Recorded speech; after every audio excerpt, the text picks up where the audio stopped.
नमस्ते बच्चों, जय हिंद, वंदे मातरम।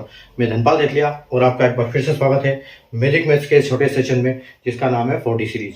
40 यानी कि डेली डोज बाय धनपाल देथलिया, और एक ऐसी इंपॉर्टेंट सीरीज जिसमें एक इंपॉर्टेंट क्वेश्चन आपके लिए डेली लेके आता हूँ, जिसको हम लॉजिक, ट्रिक और कॉन्सेप्ट के साथ हल करते हैं।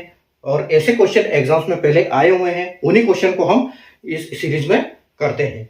अगर आज के क्वेश्चन की हम बात करें तो आज का क्वेश्चन मैं लेके आया हूं आपके लिए एडवांस मैथ्स के चैप्टर से, यानी कि ट्रिक इसमें ज्योमेट्री से। ठीक है, तो ज्योमेट्री का एक चैप्टर है। और देखो, आरआरबी एनटीपीसी सीबीटी 1 के 12 जनवरी 2021 को यह क्वेश्चन शिफ्ट 2 में पूछा गया था। ठीक है, तो क्वेश्चन क्या है कि पी क्यू उस वृत्त का व्यास है जिसका केंद्र ओ है।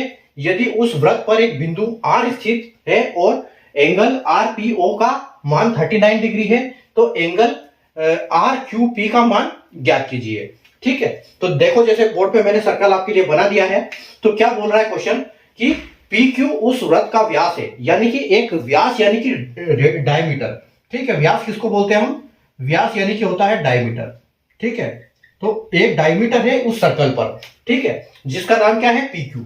यानी कि हम बोल सकते हैं कि एक ऐसे डायमीटर है सेंटर से। ठीक है, डायमीटर हमेशा क्या होता है? यानी कि पूरा सर्कल को क्रॉस करता है। तो इसका नाम क्या है? पी और क्यू। ठीक है, तो ये एक डायमीटर है पी और क्यू, और जिसका केंद्र क्या है? ओ। इस सर्कल का ओ सेंटर क्या है? ओ। ठीक है, ओ यानी कि इसका यहां पर सेंटर है। हम यहां बोल सकते हैं कि ये सेंटर है इसका। ठीक है, यदि उस वृत्त पर एक बिंदु आर स्थित है, तो आर वो बिंदु कहीं भी हो सकती है। ठीक है, जो कि एंगल आर पी ओ बनाती है, यानी कि कहीं पर आर ऐसे कुछ होगा तो यहां पर हम बोल सकते हैं कि वो एंगल है। ठीक है, यहां पर वो बिंदु क्या है? आर है। ये हमारा यहां पर आर पॉइंट है। ठीक है, आर पॉइंट से आर से एक ट्राइंगल बनता है। तो जैसे ये पी आर पी क्यू लिखा है, यानी कि पी जो बीच वाली संख्या होगी, बीच वाला नंबर होगा, वहां पर एंगल होगा। अगर एंगल आर पी ओ लिखा हुआ है तो यानी कि पी की जगह पे एंगल बनेगा। तो यहां आप देखो, आर और ये एक यहां पर आपका एंगल आएगा। ठीक है, और इस एंगल का क्या बोल रहा है कि उसका मान 39 डिग्री है, यानी कि इसका मान क्या है? 39 डिग्री है। ठीक है, अब देखो, उसके बाद तो आपसे पूछा क्या गया है कि आर क्यूपी का मान क्या होगा। अब आर क्यूपी एंगल कौन सा होगा? आर क्यूपी, यानी कि ये जो बीच वाला होगा ये एंगल होगा। तो ये क्यू यहां पर एंगल आएगा। इसका मतलब ये लाइन आर से एक लाइन यहां जाएगी। ठीक है, एक लाइन यहां पर जाएगी। अब ये जो एंगल है इसका आपको मान निकालना है, तो हम इसको मान लेते हैं कि ये पाई है। ठीक है, इसका आर हम इसको निकालना है। अब देखो, यहां पर इंपॉर्टेंट आपके दिमाग में एक पॉइंट आना चाहिए कि वो पॉइंट आपको याद होना चाहिए। वो पॉइंट क्या है? इसमें इंपॉर्टेंट पॉइंट ये है, ठीक है, कि जब भी इंपॉर्टेंट पॉइंट ये है कि जो एक ट्राइंगल है, ठीक है, जो यहां पर एक सर्कल है, जो सर्कल में एक ट्राइंगल होता है जो डायमीटर पर बनाया जाता है। ठीक है, जो ट्राइंगल बोल सकते हैं कि जो triangle made on diameter of a circle is always right angle triangle। ठीक है, तो इंपॉर्टेंट पॉइंट क्या है कि जो ट्राइंगल डायमीटर के ऊपर बनाया जाता है एक सर्कल के अंदर। ठीक है, सर्कल के डायमीटर के ऊपर जो ट्राइंगल बनाया जाता है उसकी वो हमेशा क्या होता है? Right angle triangle. तो राइट एंगल यहां पर देखो क्या होता है? राइट एंगल यहां पर ये वाला एंगल जो होगा वो राइट एंगल होगा। ठीक है, तो हम इसको बोल सकते हैं कि 90 डिग्री। बस ये निकल गया, तो फिर उसके बाद आपके पास क्या बचा? कुछ बचा ही नहीं निकालने के लिए। 39 डिग्री इन्होंने दे दिया, और ये आपको कॉन्सेप्ट पता है अगर कि डायमीटर के ऊपर जो ट्राइंगल बनेगा वो हमेशा राइट एंगल ट्राइंगल होगा। तो इसका मतलब है कि एक तो 90 डिग्री उसमें कंफर्म है, और एक ट्राइंगल की तीनों भुजाओं का जो योग कितना होता है? 180 तो होता है।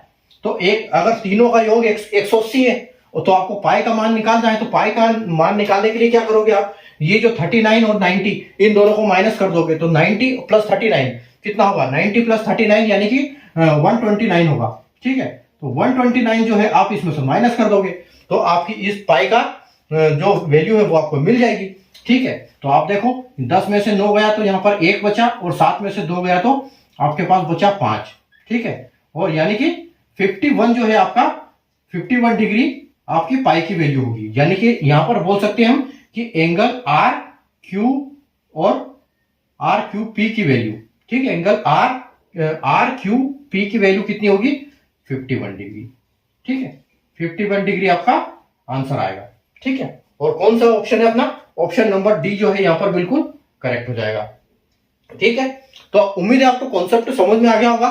कॉन्सेप्ट क्या है, बस कॉन्सेप्ट आप में ध्यान ये रखना है कि जब भी किसी सर्कल के ऊपर ट्राइंगल बनाया जाता है डायमीटर के ऊपर, तो वो हमेशा क्या होता है, राइट एंगल ट्राइंगल होता है। और राइट एंगल ट्राइंगल में आपको एक वैल्यू दी हुई तो आपको निकालना बहुत आसान हो जाता है, ठीक है। तो जब भी आपको क्वेश्चन ये बनाने की जरूरत नहीं है, ये मैंने आपको सिर्फ समझाने के लिए बनाया है। जैसे आपने देखा कि पीक्यू एक वृत्त है और उसके व्यास के ऊपर केंद्र वो है, व्यास के ऊपर एक बिंदु स्थित है, व्यास के ऊपर इन्होंने ट्राइंगल बनाया हुआ है और एक का ऑलरेडी आपको दिया हुआ है। तो आपके दिमाग में आना चाहिए कि भाई हमको बस कुछ नहीं करना है, 180 में से 90 और 39 को ऐड करके उसमें से माइनस कर देना है, जो भी आंसर आएगा आ जाएगा, ठीक है। तो बस यही कॉन्सेप्ट है। तो कॉन्सेप्ट बहुत आसान है, बहुत इंपॉर्टेंट कॉन्सेप्ट है, लेकिन क्योंकि ये वाली जो लाइन है आपको याद होनी चाहिए कि triangle made on diameter of a circle is always right angle triangle, ठीक है। तो ये प्रॉपर्टी इसकी आपको याद होनी चाहिए, बस दैट्स ऑल। तो आपसे इस टाइप के क्वेश्चन आसानी से बनेंगे, बस आपको ये चीज याद रखनी है। उम्मीद है आपको कॉन्सेप्ट समझ में आया हो। अगर कॉन्सेप्ट समझ में आया हो, सेशन को लाइक और शेयर कर दीजिए, और अगर नहीं आया तो एक बार और देख लीजिए, ठीक है। और चैनल को सब्सक्राइब करके बेल आइकन को ऑल पे प्रेस करना बिल्कुल ना भूलें, ताकि आने वाली हर इंपॉर्टेंट वीडियो की नोटिफिकेशन आपको सबसे पहले मिले। और फेसबुक और इंस्टाग्राम पे अगर आप देख रहे हैं तो आप चैनल को फॉलो जरूर कर लीजिएगा, ताकि ऐसी इंपॉर्टेंट अपडेट्स आपको मिलती रहे वहां पर भी। Thank you.